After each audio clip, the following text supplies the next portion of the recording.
The year's 1789, and you are an English colonizer sailing to the West Indies to establish an outpost on the island of Dominica. You have already endured weeks at sea and are now entering uncharted waters where storms, fire, and disease run rampant. You know that it will take months for your fellow settlers to arrive, and you desperate to get home before the end of the hurricane season, or you may not survive the journey. But what you don't realize is that something much more sinister awaits you in these shark-infested waters. And when the nightmare finally ends, you will understand why some sailors go mad with fear. Others pray for a quick death, and still others would rather be dead. Sharks have plagued humanity since our earliest days as a species. Our fear of them has been so deeply ingrained that sharks have become one of the most universally feared animals on the planet. In reality, though, we have little to fear from them. Most species are far too small to attack humans. Many live in remote areas of the ocean where we never go, and many more prefer hunting other prey. Even where humans and sharks do overlap, attacks are still relatively rare, especially considering how many people and how many sharks there are in the world. In fact, each year, humans kill many more sharks than sharks kill humans. So really, we should have nothing to fear from these magnificent predators. However, during the 18th century, this was far from the case. At the time, sharks were believed to be mindless killing machines that lurked near the coast, just waiting for unsuspecting swimmers to stray too far into the water. What made matters worse was that accurate information on the true nature of sharks simply did not exist, meaning that these rumors could spread unchecked. This misinformation would then feed into the collective unconscious of the era, producing horrifying myths and legends that fueled the general public's terror of these creatures. As a result, the period produced some of the most shark-infested seas the world had ever seen. One of the worst places to encounter such beasts was off the coast of the island of Dominica. This Caribbean island was claimed by the British in 1635 and was originally settled by the French. Like its neighbors, Dominica became a base for buccaneers who attacked Spanish ships passing through the Caribbean. However, by the middle of the 18th century, the island had lost much of its appeal. For one thing, the buccaneer attacks had taken a heavy toll on the local population, and shipping had become too dangerous.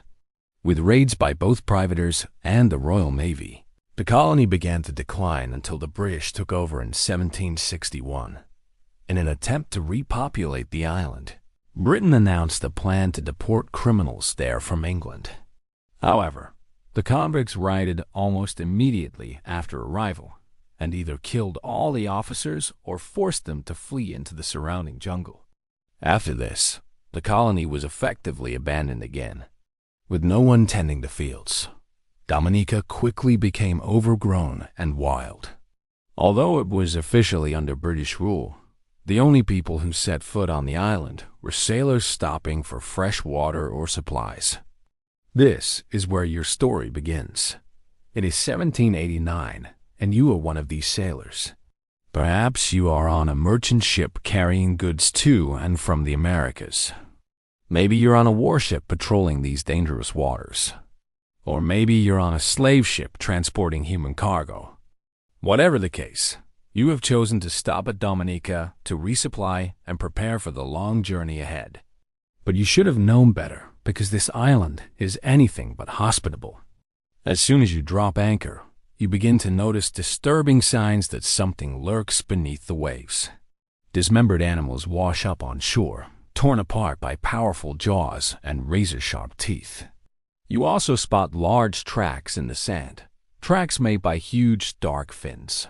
Sharks, you think? Could there be a large number of them nearby? You cannot be sure. But as you jump into the water, you are about to find out. With the boat anchored offshore, you wade into the water to collect fresh water and firewood. Perhaps you even decide to swim off the excess heat. That's when you see them. Great white sharks everywhere around you, their beady eyes staring straight into yours. These sharks are massive, much larger than any you've ever seen before. Their skin is a sickly gray color, and their teeth are like daggers. Terrified, you try to make your way back to the boat, but it's too late. The sharks are faster than you are, and they want you for lunch. One of them lunges forward and knocks you off your feet. Startled, you thrash around in the water trying to protect yourself. Another shark comes in for the attack, biting down hard on your leg and sending searing pain through your body. You cry out as blood fills the water, attracting even more sharks. They circle around you, their eyes gleaming with anticipation as they wait for you to bleed out. You manage to flag down a passing ship and are hauled aboard, barely alive. They patch you up and you survive, but you are changed forever by the experience. Your ordeal off the coast of Dominica is not unique. In fact, during the 18th century, reports of great white shark attacks began to rise dramatically.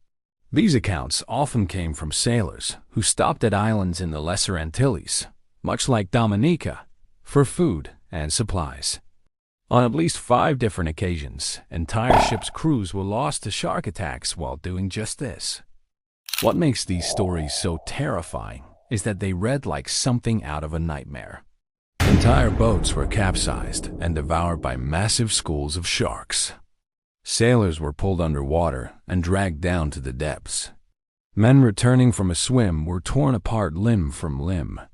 And survivors who managed to hold on to the wreckage of their ship were often bitten so severely that their wounds became infected and killed them. Many who survived shark attacks off the coast of Dominica reported similar things. They described encountering gigantic grayish sharks with huge jaws full of sharp teeth. When asked how large these creatures were, most survivors struggled to come up with an exact measurement. However, they all agreed that the sharks were tall enough to reach the top of a mast and long enough to swallow a whole grown man. This description perfectly matches the great white shark, which can grow to nearly 20 feet long. If that wasn't bad enough, the sharks seemed to attack without warning. Survivors reported seeing hundreds of them swimming close to the surface, sometimes leaping out of the water as if trying to attack the ships directly. The sharks would then turn on the crew, attacking anyone who dared enter the water. To understand how truly terrifying this was, you must realize that the open ocean was not the only place sailors had to worry about shark attacks. The creatures would often swim right up to the ships themselves, rubbing against the hulls and tapping on the sides with their fins. Some survivors even claimed to hear the sharks breathing heavily as they waited patiently for someone to fall overboard. At night, the danger only grew. Survivors reported seeing massive shapes gliding past their ships, shapes so large that they blocked out the moon and stars. Then they heard the splash of giant tails hitting the water and the screams of sailors being pulled underwater. To escape the sharks, many sailors stayed awake all night long, too afraid to close their eyes for even a moment. Some even claimed to have seen sharks swimming right up to the decks, reaching out with their fins to grab unsuspecting victims. So imagine yourself as a sailor during this time period. Your ship is surrounded by sharks, and the only way to defend yourself is with a wooden sword and an old musket. The former is useless against such thick skin, and the latter can only be used a few times before needing to be reloaded. If you are attacked, you might be able to fend off one shark, but what happens when 2 or 3 of them surround you? That's when you begin to truly understand why some sailors went mad. Others prayed for a quick death, and still others would rather be dead.